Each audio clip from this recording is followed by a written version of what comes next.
비록 더딜지라도 기다리라는 제목으로 하나님께서 오늘 저희들에게 주시는 말씀은 하박국 2장 1절에서 3절까지의 말씀입니다.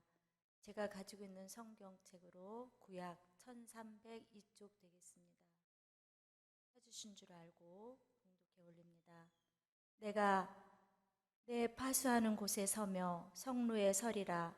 그가 내게 무엇이라 말씀하실는지 기다리고 바라보며 나의 질문에 대하여 어떻게 대답하실는지 보리라 하였더니 여호와께서 내게 대답하여 이르시되 너는 이 묵시를 기록하여 판에 명백히 새기되 달려가면서도 읽을 수 있게 하라. 이 묵시는 정한 때가 있나니 그 종말이 속히 이르겠고 결코 거짓되지 아니하리라. 비록 더딜지라도 기다리라. 지체되지 않고 반드시 응하리라. 아멘. 이 말씀으로 우리 서로 한번 고백하셨으면 좋겠습니다. 우리가 아직은 그런 어떤 연약함과 한계가 있지만 말씀으로 우리를 빚어가시니까 우리 옆에 계신 분들에게 기다려, 비록 더딜지라도 기다리라니까. 우리 한번 우리 좌우 앞에 계신 분들과 함께 그렇게 한번 말씀으로 우리 함께 인사하시겠습니다. 우리 함께 인사하시겠습니다. 비록 더딜지라도 기다립시다.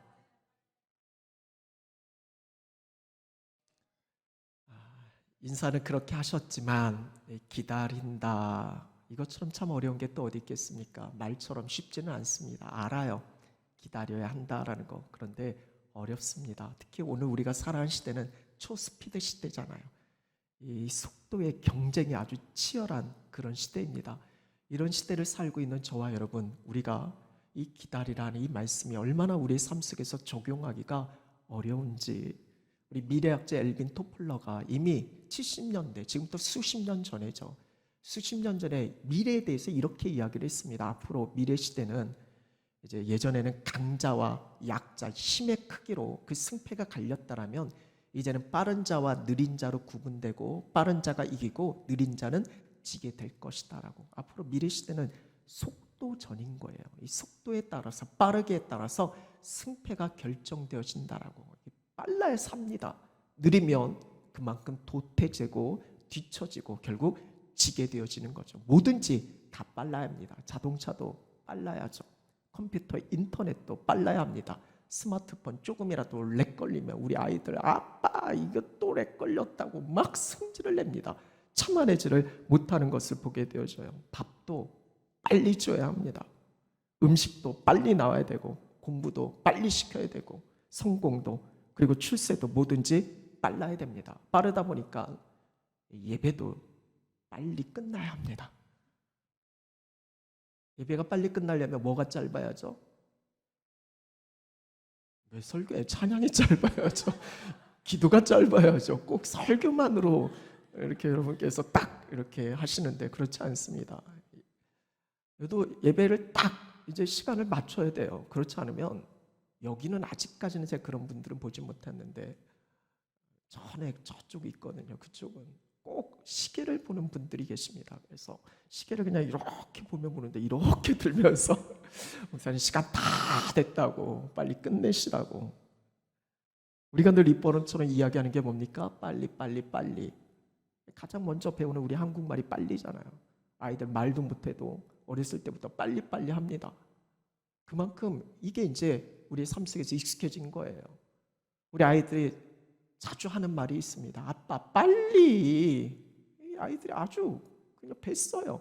뭐든지 빨라야 되는 거예요. 조금만 이게 늦춰지면 견디하지 못합니다. 그런 우리들에게 있어서 기다려라, 참 말처럼 쉽지 않습니다. 어려워요. 지난 주간이었습니다. 사모하고 함께 잠깐 볼일이 보고 돌아오는 길에 사모가 마트에서 좀 장을 볼 일이 있다고, 잠깐 좀 들르면 안 되겠냐고. 그러면 내가 차 안에서 기다리고 있을 테니까 가서 장 보고 오라고. 제가 잘 기다렸을까요? 잘 기다렸을까요? 어느 정도까지는 기다렸습니다. 그리고 제가 이번 주 대림절 시작되니까 제 마음속으로 이번 주는 기다림에 대한 말씀을 전해야지. 그러면 저부터가 본이 되어야지. 그러면 기다려야지. 이런 마음 단단히 먹고 기다려야지 하고 기다리는데 이게 와야 말이죠. 여자들은 좀 풀어놓으면 이렇게 뭐 어디 마트에 풀어놓으면 끝날 생각을 안 하셔요. 여기 보고 저기 보고 이게 차 안에서 기다리기 답답해하죠. 결국은 전화벨을 들었다 말았다 그래도 기다려야지. 결국은 못 기다리고 전화해서 도대체 왜 안 오냐고. 지금 할 일도 많고 바쁜데.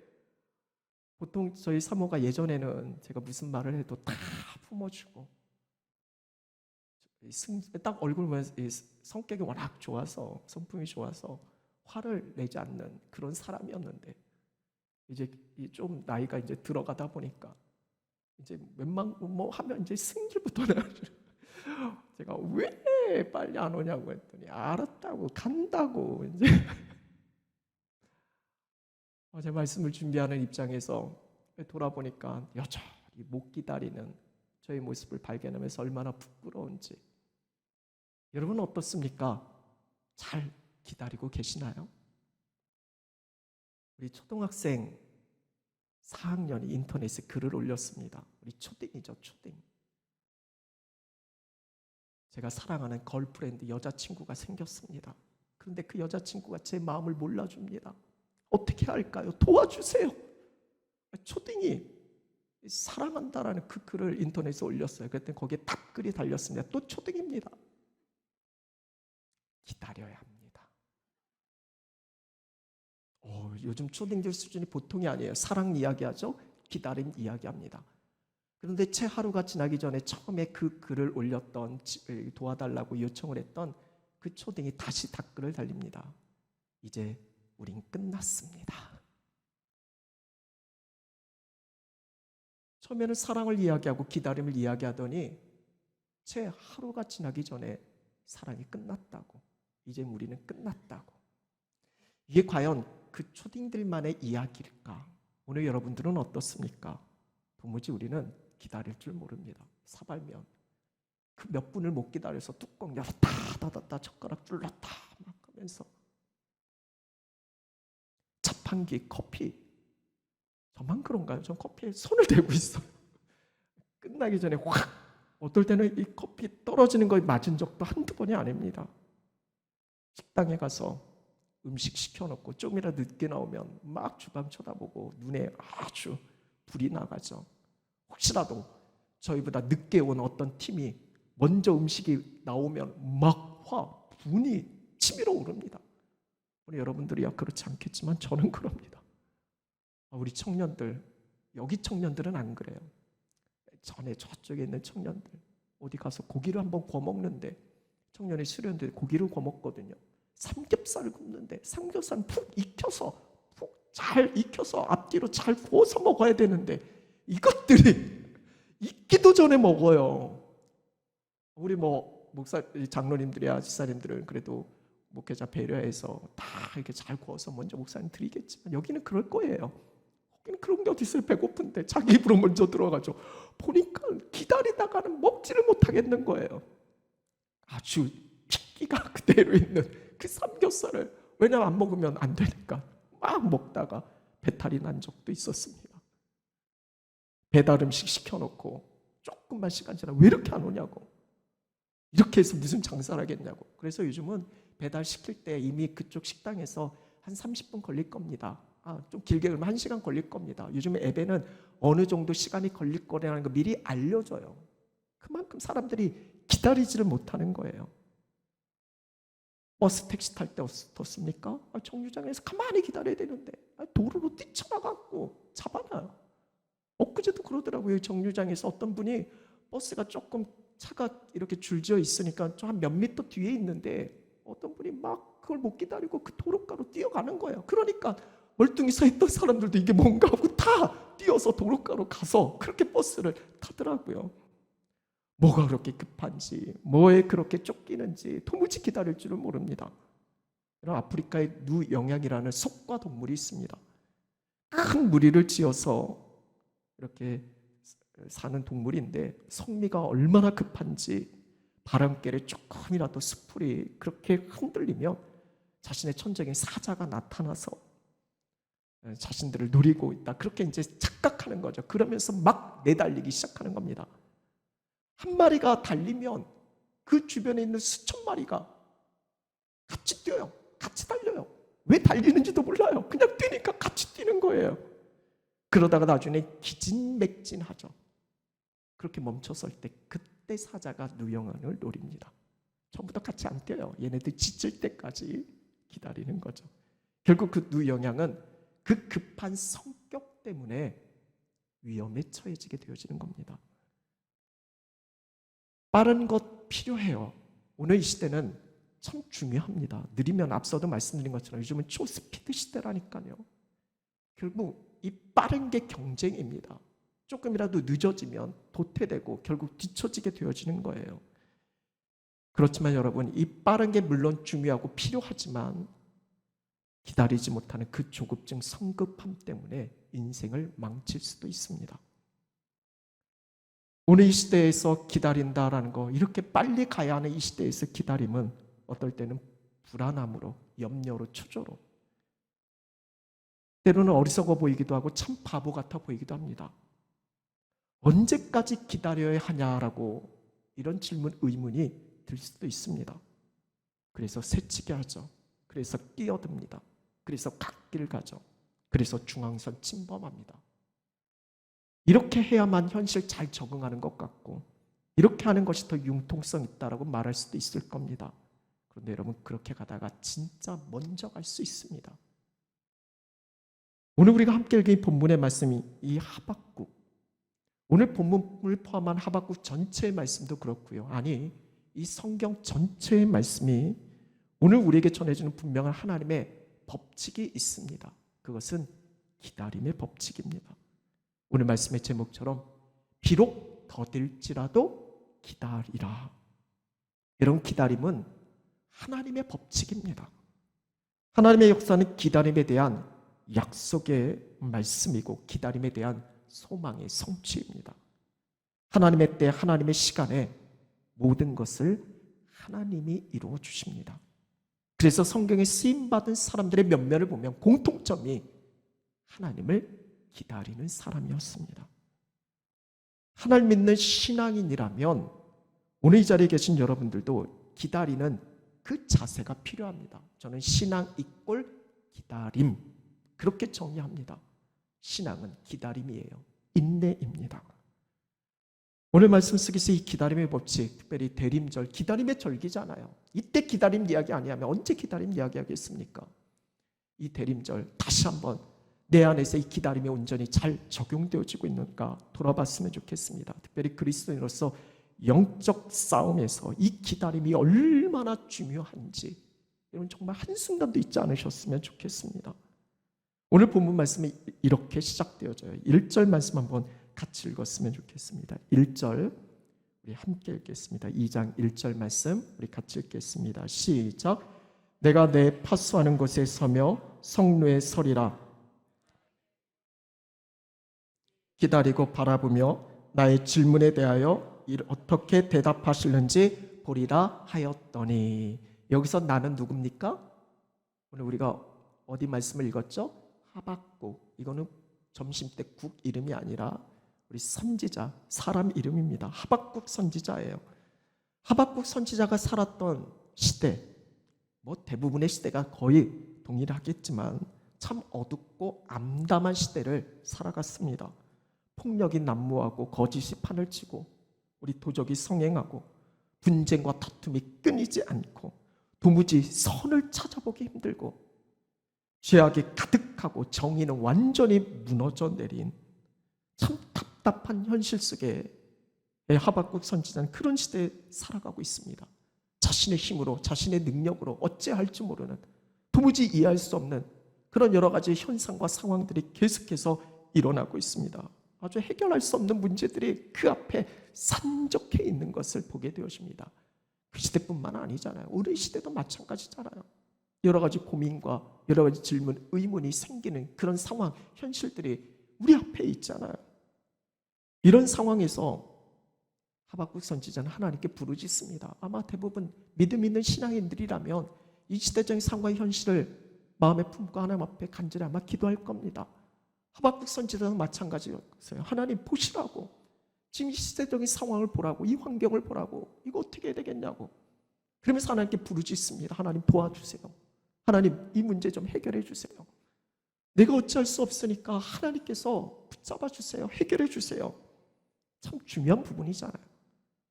그러면 좀 사발면처럼 한 3분 정도만 좀 기다려서 딱 응답해 주시면 참 좋겠는데, 그렇게 부르짖고 그렇게 하나님 앞에 외쳐대도요, 하나님의 응답이 없습니다. 오늘 우리가 읽지는 않았지만 1장 2절 말씀에 보면 이렇게 이야기해요. 2절 말씀 한번 볼까요? 여호와여, 내가 부르짖어도 주께서 듣지 아니하시니 어느 때까지니까? 내가 강포로 말미암아 외쳐도 주께서 구원하지 아니하시나이다. 2절부터 계속해서 이야기해요. 하나님, 내가 이렇게 부르짖었는데 언제까지 하나님 듣지 아니하시냐? 어느 때까지니까? 표준 세번역을 보니까 이렇게 번역되어 있어요. 주님, 언제까지 그러실 겁니까?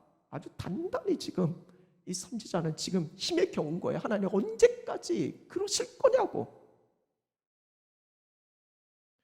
1장 내용이 그거예요. 고민과 여러 가지 의문이 생깁니다. 하나님, 이거 어떻게 할까요? 근데 하나님은 답이 없어요. 이 문제에 대한 해결이 없어요.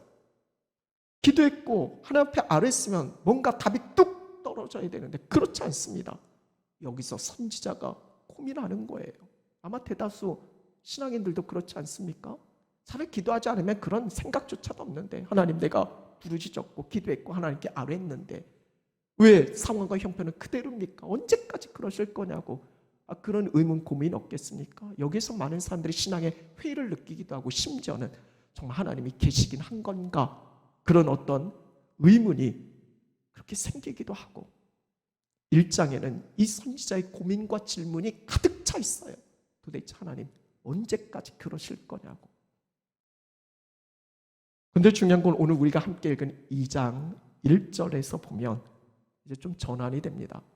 선지자가 고민과 여러 가지 질문, 의문이 있었지만 그러나 자기가 서 있어야 할 위치와 자리가 어디 있는지 그걸 분명히 깨닫습니다. 이게 참 중요해요. 그리스도인으로서 우리가 서 있어야 하는 그 위치와 자리가 어디인지 우리는 분명히 그걸 알아야 돼요. 오늘 선지자는 어디에 위치하겠다고, 어디에 서 있겠다라고 그렇게 외칩니까? 1절 말씀 그 시작을 보니까 내 파수하는 곳에 서고 성루에 서리라 라고.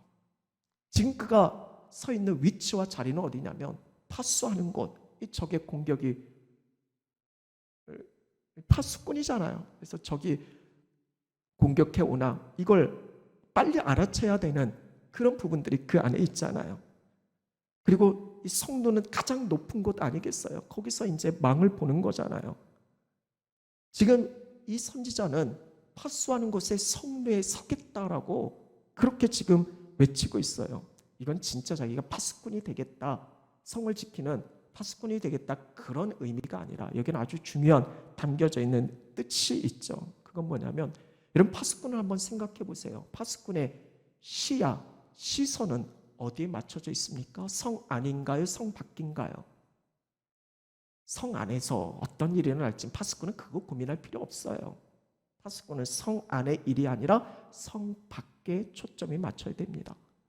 이게 파수꾼의 가장 중요한 위치 역할인 거죠. 지금 이 선지자가 이렇게 이야기하겠다는 것은 더 이상 이 1절에서는 내 안의 문제로 막 고민하거든요. 이 현실의 문제를 가지고 막 걱정하거든요. 그런데 이제는 더 이상 성 안, 내 안의 문제로 나는 힘들어하고 고민하지 않겠다. 기도하고 하나님께 맡겼으니까 이제 성 밖 하나님이 행하실 그 구원의 역사를 기대하고 바라보겠다.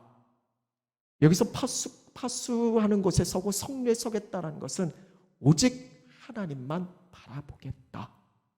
기도의 자리에서, 말씀의 자리에서. 그래서 이 다음 말씀이 그거잖아요. 파수하는 곳 성루에 서서 어떻게 하겠다고요? 그가, 여기서 그는 하나님이잖아요. 하나님이 내게 무엇이라 말씀하는지, 그가 어떻게 대답하는지 내가 여기에 집중하겠다라는 거예요. 내 안의 문제로 더 이상 걱정하고 고민하고 염려하는 게 아니라 하나님께 맡겼으니까 이제 하나님께서 어떻게 그 일들을 행할 것인지 나는 그분의 말씀에 집중하겠다라는 거예요. 이게 참 중요합니다. 이게 신앙인의 자세예요. 여러분, 우리도 어려운 일이 있을 때 때로는 해결할 수 없는 여러 가지 부분, 답답한 현실들이 있을 때 아마 대다수의 사람들 기도할 겁니다. 기도 안 하는 분들이 어디 있겠어요? 기도하죠. 하나님께 부르짖을 겁니다. 하나님께 소원할 거예요. 그러면서 우리가 잘 표현하는 것이 하나님께 맡기겠다라고. 우리 찬양들 부르잖아요. 내 염려를 주께 맡기라. 맡기겠다라고. 말은 잘해요. 찬양도 합니다. 기도도 합니다. 내가 할 수 없으니까 하나님께 맡기니까 하나님 해결해 주세요. 여기까지는 좋아요. 근데 문제는 뭡니까? 기도가 끝나는 순간 다시 하나님께 맡긴 거 도로 찾아와요. 하나님께 맡겼다고 하는데 여전히 걱정합니다. 여전히 염려해요. 여전히 마음이 불안합니다. 이건 진정으로 하나님께 맡겼다고 말하는 게 아니죠. 맡김의 가장 중요한 표식은 뭡니까? 평안이에요. 이런 돈 많이 갖고 있으면 불안하잖아요. 이런 불안이 좀 있었으면 좋겠지만 그럼 어떻게 합니까? 은행에다 맡기잖아요. 은행에다 맡기고 걱정하고 염려하는 사람 봤어요? 아내에게 맡기면 좀 걱정하고 염려하는 사람이 있죠. 믿을 대상이 안 되니까. 이건 신뢰의 문제입니다. 1장까지는 많은 고민이 있어요. 질문이 있어요. 이 아내 문제를 가지고 막 갈등합니다. 하나님 언제까지 그러실 거냐고. 근데 이제 이 선지자는 내가 서 있을 위치와 자리가 어디인지 분명합니다. 이제 하나님께 맡겼으니까 나는 하나님만 신뢰하겠습니다. 하나님이 어떤 말씀하실지, 하나님께서 일들을 어떻게 이루어나실지 나는 거기에 집중하겠습니다. 이 고백인 거예요. 오늘 저 여러분에게도 이런 고백이 있었으면 좋겠습니다. 성경의 모든 문제는 염려하라고 우리에게 주시는 게 아닙니다. 그걸 통해서 더 하나님께 집중하라고 주시는 거예요. 그게 기도입니다. 기도는 내 걱정 염려를 주께 맡기는 거예요. 어차피 우리 인생은 내 인생이 아니잖아요. 주님께서 핏값으로 사신 거잖아요. 내가 살아가는 건 이제 내가 아니라 주님이 내 안에서, 우리가 주 안에서 그렇게 살아가는 거잖아요. 주님께서 값주고 사신 내 인생은 주님의 것인데, 여러분 주님의 것된 인생으로서 뭐 여러분이 고민할 필요 있어요? 주책이 되셔야죠. 주님께서 책임져 주신다라는 그 믿음의 고백 속에서 마음의 평안을 누리셔야 되는 거죠. 오늘 이 1절의 고백은 하나님만 신뢰하겠다라는 거예요. 그분의 말씀에만 집중하겠다라는 겁니다. 내 시선이 더 이상 성 안에 제한 두지 않고 이제는 성 밖 하나님을 바라보겠다라는 거예요. 오늘 저와는 우리가 서 있어야 할 위치고 자리인 줄로 믿습니다. 그때 하나님이 답하십니다. 그게 2절, 3절의 말씀입니다. 한번 2절, 3절 같이 한번 읽어볼까요? 우리 함께 읽겠습니다. 시작. 여호와께서 내게 대답하여 이르시되 너는 이 묵시를 기록하여 판에 명백히 새기되 달려가면서도 읽을 수 있게 하라. 이 묵시는 정한 때가 있나니 그 종말이 속히 이르겠고 결코 거짓되지 아니하리라. 비록 더딜지라도 기다리라. 지체되지 않고 반드시 응하리라. 이 말씀이 얼마나 귀한 말씀인지 모릅니다. 2절에 하나님께서 이 묵시는 계시고 하나님 말씀이잖아요. 선지자 하박국이 하나님 말씀 이 묵시를 이야기를 하면서 이걸 기록하라는 거예요. 판에 명백히 새기라는 거예요. 그리고 아주 재미난 표현합니다. 달려가면서도 읽을 수 있게 하라. 요즘 저도 눈이 안 좋아져서요. 가만히 이렇게 보려고 해도 안 보입니다. 이제는 집중해서 이렇게 봐야 돼요. 근데 가만히 서 있는 것도 아니고 달려가면서도 읽을 수 있을 정도면 글씨가 어떻게 돼요? 아주 커야죠. 확실해야죠. 차 타고 가면서도 볼 수 있으려면 쬐끄만 글씨를 보겠습니까? 아주 큰 글씨죠. 이 말은 뭐냐면 지금 이 고민하고 있는 이 문제 상황이 하박국만 하는 게 아니에요. 대다수 사람들입니다. 오늘 저와 여러분, 저도 마찬가지고 여러분도 마찬가지예요. 하박국만의 고민 문제가 아닌 거예요. 그래서 하나님께서 하나님의 말씀, 이 묵시 계시를 이야기를 하면서 이걸 누구든지 이걸 깨달을 수 있게 하라는 거예요. 누구든지 알아들을 수 있게 하라는 거예요. 누구든지 보고 읽을 수 있게 하라는 거예요. 그래서 실제로 표준 세번역 말씀에 보면 누구든지 이것을 읽을 수 있게 하라. 이렇게 번역이 되어졌어요. 우리말에 누구든지라는 표현이 빠져 있지만 모두가 알 수 있게 이 하나님 말씀을 전하라라는 거예요. 그래서 오늘 저와 여러분 우리도 이 하나님의 비밀의 말씀을 알게 되어지는 거죠. 그게 뭡니까? 3절 말씀이에요. 반드시 정한 때가 있다는 거예요. 속히 이른다라는 거예요. 결코 거짓되지 아니한다는 거예요. 마지막 끝이 뭡니까? 반드시 응하리라라는 거예요. 그러면서 하나님께서 주신 말씀이 뭐예요? 비록 더딜지라도 기다리라라는 거예요. 여러분, 히브리어에서 이 기다림은 아베가 아니라 카베입니다. 이 카베라는 단어는 이 안에 소망과 희망이 담겨져 있어요. 아베의 이름에는 소망이 없잖아요. 재미난 이야기를 해도 전혀 알아듣질 못하니까. 다시 말씀드리면 히브리 이 원어의 뜻의 카베는 소망의 기다림인 거예요. 반드시 이루어질 것이다 라는 것, 그걸 확신하면서 기다리는 겁니다. 막연한 기다림이 아니에요. 이게 되나 안 되나 그냥 한번 기다려보지, 이 차원이 아니라 하나님은 딱 정해놨어요. 하나님의 때가 반드시 있어요. 결코 거짓이 아니라는 거예요. 반드시. 이건 하나님의 강력한 의지거든요. 하나님께서 반드시 응답하겠다라는, 그 하나님을 믿고 기다리라라는 거예요. 오늘 이 자리에 계신 여러분, 그 기다림이 우리 가운데 있었으면 좋겠어요. 이게 계시의 말씀이에요. 다른 데서 계시 들으려고 하지 마세요. 하나님의 분명한 계시, 내가 응답할 거야. 그러니까 기다려. 이게 우리에게 주신 분명한 묵시고 하나님께서 우리에게 말씀하신 계시다라는 거예요. 오늘 저 여러분의 이런 기다림이 있었으면 좋겠습니다. 물론 쉽지는 않아요. 어렵습니다. 앞서도 말씀드린 것처럼 문제가 있을 때 하나님께 아뢰요. 하나님께 맡겨요. 기도도 열심히 합니다. 근데 문제는 내가 생각한 것만큼 속히 그게 이루어지지 않을 때가 많아요. 한 하루 이틀 정도는 그래도 참겠는데 일주일만 넘어가면 그때부터 힘이 듭니다. 한 달, 두 달, 1년, 수년. 그때부터는 불안하죠. 염려되죠. 많은 의심이 있죠. 하나님, 도대체 하나님이 계시긴 한 거냐고. 그렇게 묻기도 하고요. 오늘 주님의 말씀이에요. 반드시 응하리라. 달려가면서도 읽어야만 하는, 어떤 상황 속에서 우리가 놓쳐서는 안 되는 중요한 하나님의 분명한 말씀, 한번 따라해 볼까요? 반드시 응하리라. 이게 하나님의 말씀입니다. 그래서 교회 역사에서 어렵고 힘겨웠던 시기에 우리 신앙의 선조들이 붙들었던 말씀이 바로 하박국 말씀이에요. 현실만 보면 도무지 답이 안 나와요. 그러나 하나님 분명히 살아계시고 그 말씀하신 말을 이루시는 신실하신 하나님이시니까 하나님의 강력한 의지의 표현이잖아요. 반드시 응하리라. 이거 믿고 그들은 기다렸습니다. 우리가 모든 하는 일들 속에서 내가 생각한 대로 원하는 대로 그 일들이 이루어지면 얼마나 좋겠습니까? 당장 내 눈앞에서 해결되어지면 얼마나 좋아요. 아, 이게 답이야, 딱 결정되어지면 얼마나 좋겠습니까? 그런데 하나님은 언제나 시간 요구하십니다. 이런 이스라엘 백성들이 바벨론에 의해서 멸망하지 않아요. 그들이 얼마나 부르짖었을까요? 회복시켜달라고.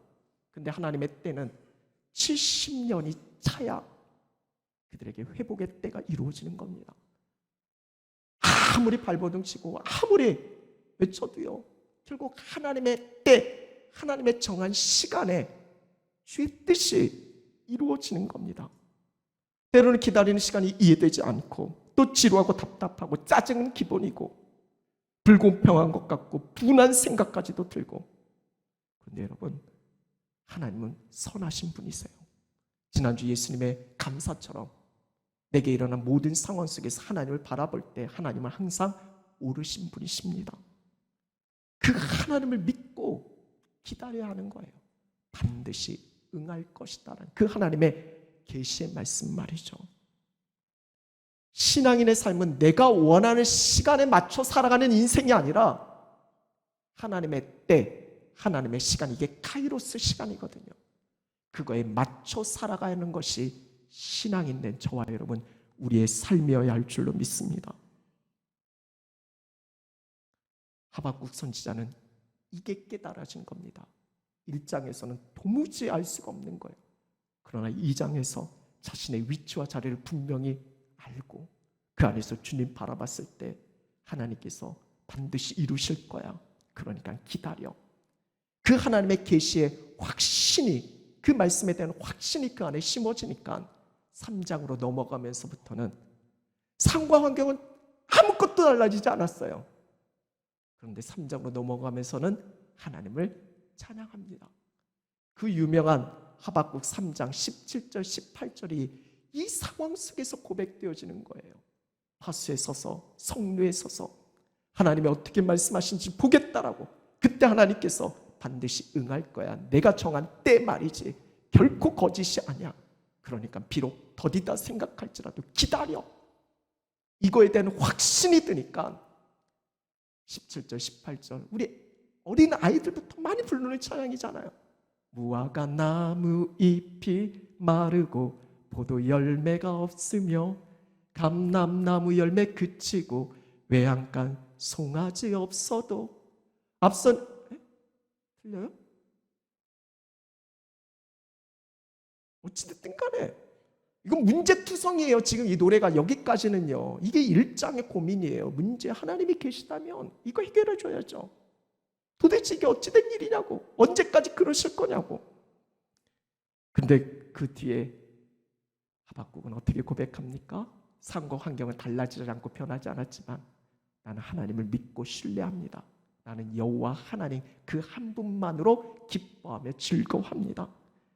나의 구원의 하나님으로 말미암아 나의 구원의 하나님 때문에 내가 기쁘고 즐겁습니다라고 그 유명한 고백이 그냥 어쩌다 나온 게 아니에요. 파수하는 곳 성루에 서서 하나님께 집중하니까 그분의 말씀을 부여잡으니까 그 안에 확신이 생기고 그 확신 속에서 상황과 환경은 달라지지 않았지만 그 내면의 영혼의 강건함, 간절히 기도합니다. 여러분 영혼에 강건함이 있었으면 좋겠어요. 상황이 문제가 아닙니다. 환경이 문제가 아니에요. 내 영혼이 그만큼 지금 약해져 있는 거예요. 하나님께 기도함으로 영혼의 강건함을 누리실 수 있는 여러분 모두가 되어질 수 있기를 간절히 축원합니다. 그 소망 가운데 기다리는 이 믿음의 고백이 우리 모두에게 있어져야 되는 거죠. 오늘 하루의 삶, 벌써 2019년 11월 마무리하고 12월 첫날, 첫 주일을 지금 맞이했습니다. 11개월. 참 힘겨운 하루하루인데 생각해보면 참 스스로에게 잘 살아왔어. 잘 버텨왔어. 이 긴 시간들을 참 여러분들 보면 참 대단합니다. 그래도 잘 버텨오셨어요. 잘 살아오셨습니다. 여전히 우리 안에 이해되지 않는 문제들도 많고 내 힘으로 도저히 감당할 수 없는 문제들도 산적해 있지만 때로는 병들고 내 육체의 영혼이 참 이 고생의 끝이 언제인가 도무지 보이지 않을 때도 분명 있을 수 있겠지만 오늘 한 시간 예배하신 여러분 이 기다림의 절기에 오늘 하나님 말씀을 내게 주신 이 계시의 말씀을 분명히 받아들이고 절대 의심하지 마시고 오늘 선지자처럼 파수하는 곳 성루에 서서 성 안에서 성 밖에 집중하시고 내 안이 아니라 하나님께 이게 신앙이잖아요. 내 중심에서 하나님 중심으로 바뀌어져 가는 게 그게 신앙 아니에요. 이게 그리스도인 아니겠습니까? 하나님께 모든 것 맡기고 여기서 맡기면 진짜 맡기는 겁니다.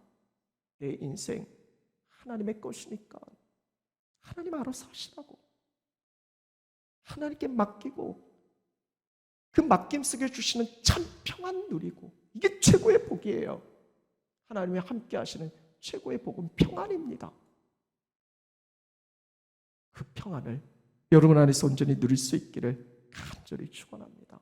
내 뜻대로 되어지지 않는다고 낙심하고 절망하는 게 아니라 오늘 말씀처럼 소망 가운데 하나님을 신뢰하고 기다리는 겁니다. 사탄은 틀림없이 우리를 공격할 겁니다.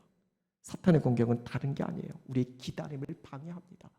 기다리는 걸 그르치게 하는 거예요. 조급하게 하고 성급하게 하고 실제 우리의 삶의 자리에 공동체 안에서 기다리지 못해서 이 일이 그르친 일들이 얼마나 많이 있습니까?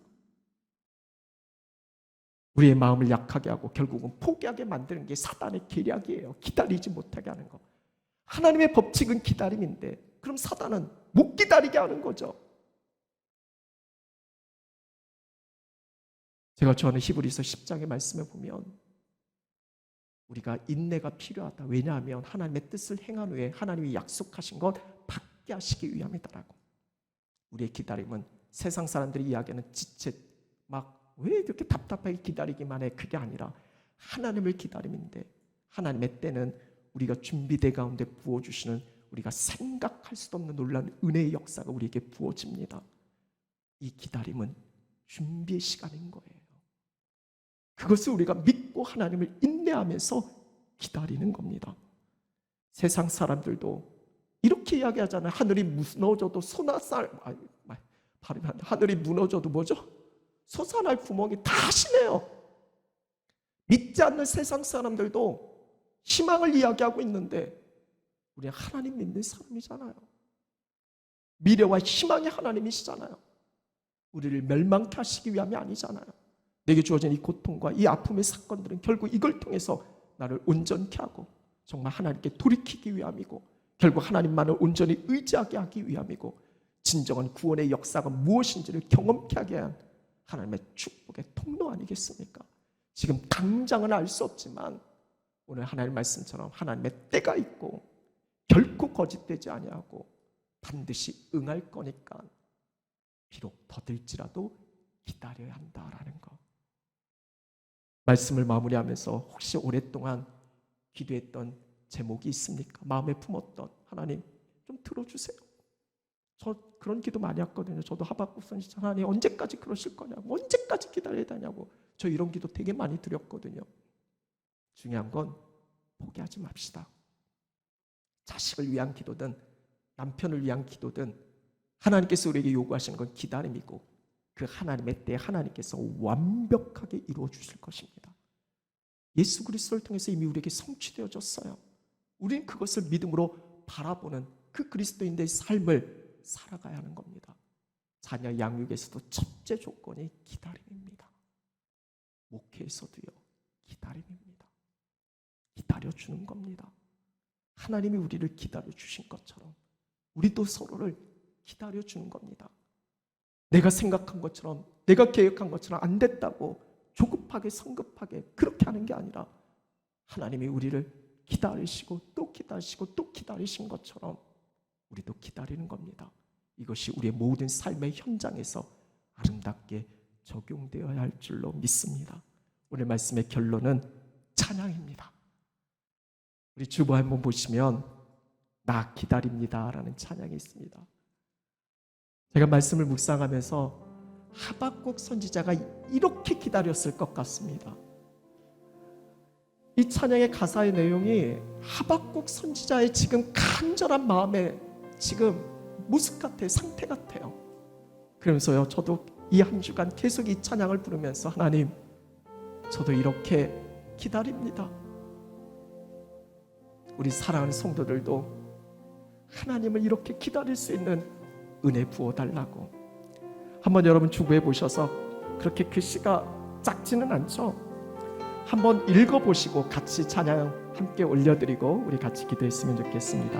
우리 함께 찬양 같이 한번 읽어보겠습니다. 나 기다립니다. 내 영혼 지치고 더 이상 견뎌낼 힘조차 없어도, 그러나 내 마음은 주 신뢰합니다. 주님만 내 삶의 주인 되시사, 주를 기다려 내 영 잠잠히 의심의 파도 덮쳐와도 흔들리지 않고 서서 주만 바라보리라. 주를 기다려 폭풍 속에서도 주 음성 내게 멀어도 주 날 인도하시리니 주만 의지합니다. 아멘. 이 찬양의 고백 함께 올려드리겠습니다.